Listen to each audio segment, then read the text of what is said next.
Hey y'all, and welcome to PolitiBrawl. My name is Brian, and Donald Trump once again shows that he is still capable of handling this job. He is lively, he is ready, and he's, more importantly, just a man for the people who cares about his core constituency and expands upon that constantly. He shows that once again that he is still full of vigor, he is still the classic Trump we all know, and more importantly, that he is more than just capable. He wants this job again. And I think he deserves it while watching this clip. Thank you very much.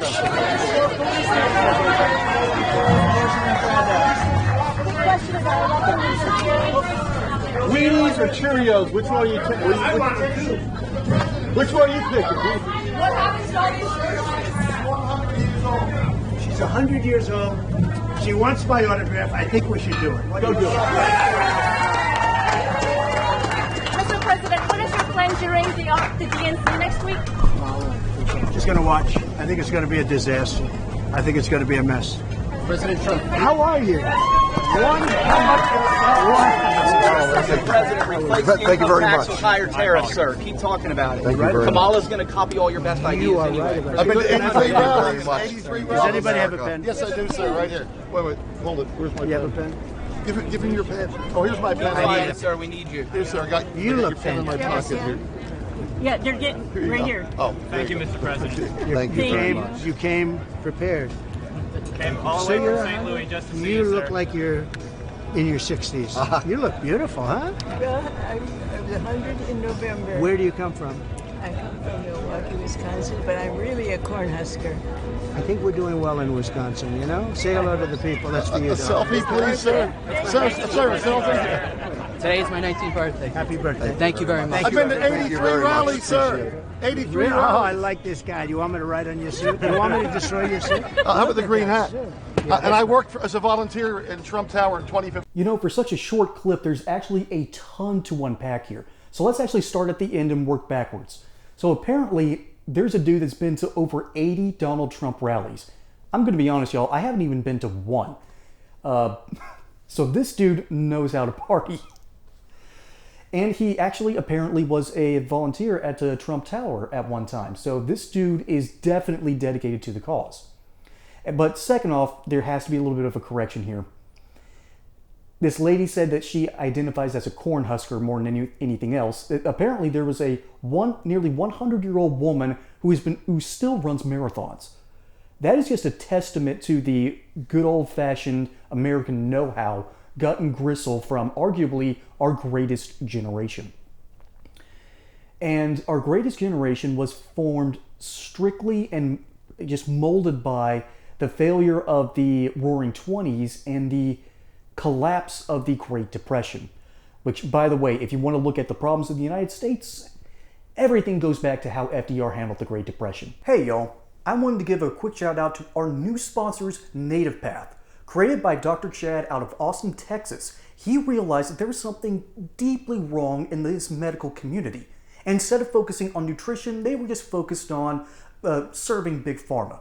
So he left and created this new company called Native Path. And what do they do over there? They sell something called collagen. Now, what is collagen? Well, it's not magic fairy dust. It's not this muscle milk. It's not calcium rich.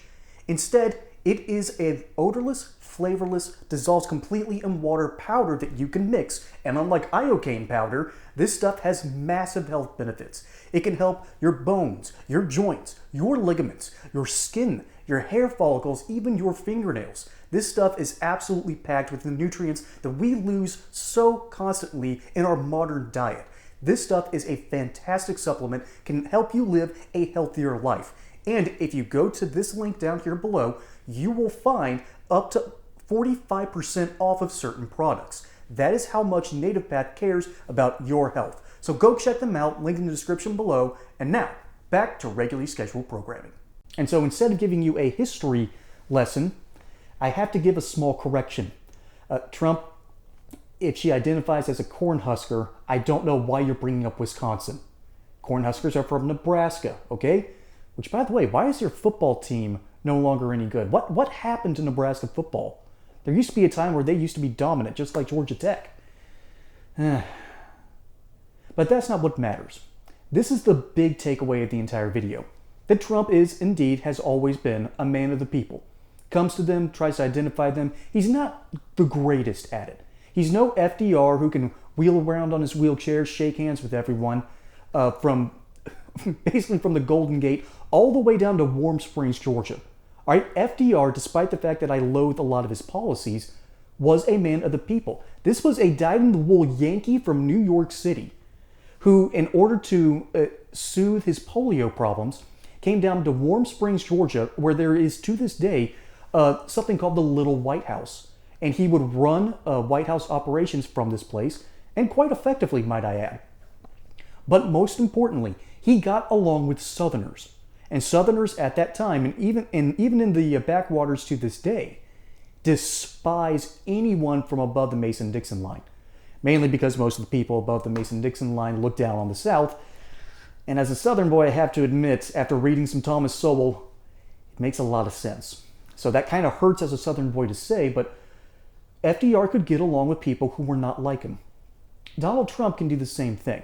There's a lot of politicians that can go out there and genuinely like the people that they're interacting with. Some don't. Some just hate and loathe their constituents. The late Harry Reid, thank God, hated his constituents. Kamala Harris despises the rank-and-file American. And you can see that in her body language. Joe Biden doesn't really like it. Barack Obama phoned it in. George W. Bush, I think he liked it. So did Herbert Walker. Clinton definitely liked it. Especially he loved meeting women. Oh boy.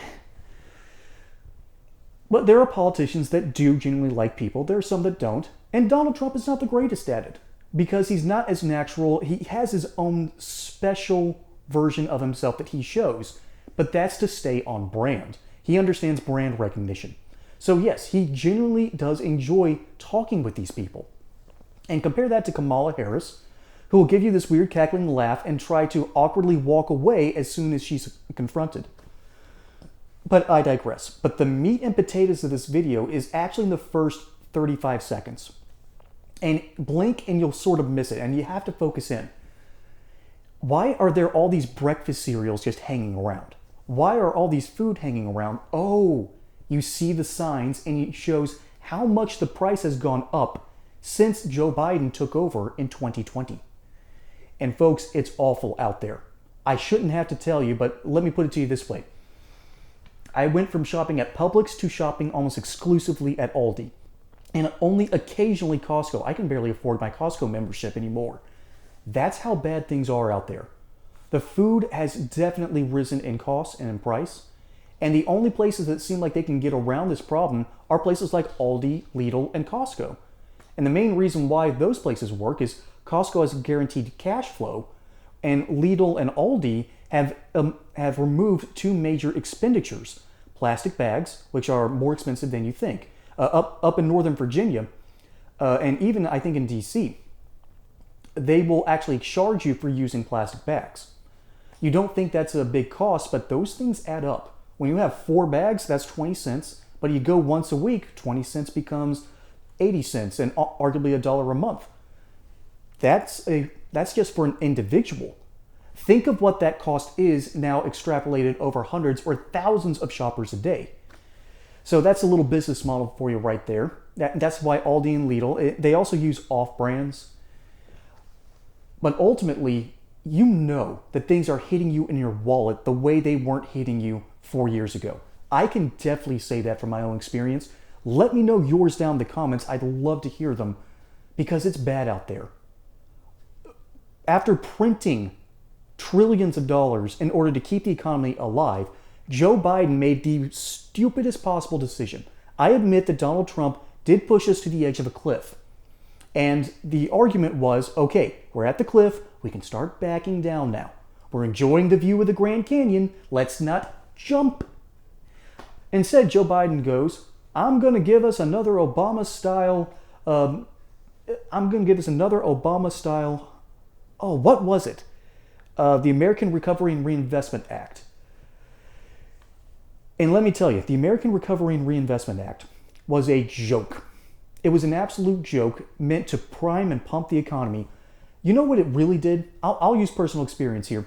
There's a stretch of Highway 41 in Cobb County, stretching from the edge of Cobb County up until about halfway through, I think, Bartow and Cherokee County. It crosses Cherokee briefly and then goes into Bartow. And for years, there was construction. It didn't really harm anything, but once it was finished, you know all it did? U-turns. That's all it did. It was a waste of money to make a bunch of U-turns. That's it.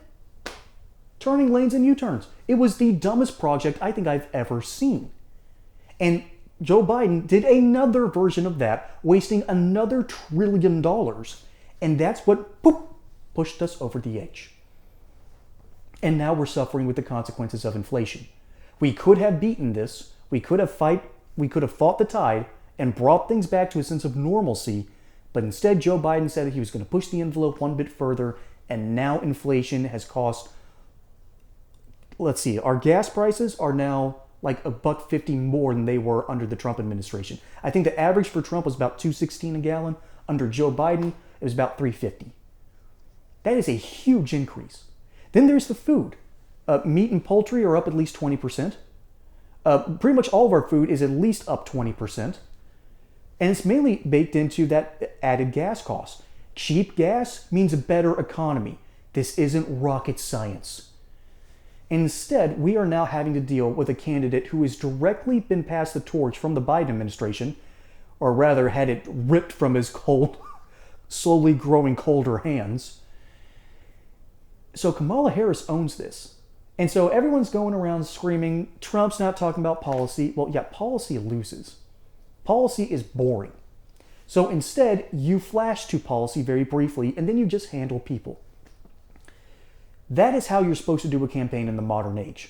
You don't whine and scream about the actual problems. That's what pundits are for, all right? That's why we go to Fox News. That's why some people, for some reason, go to CNN.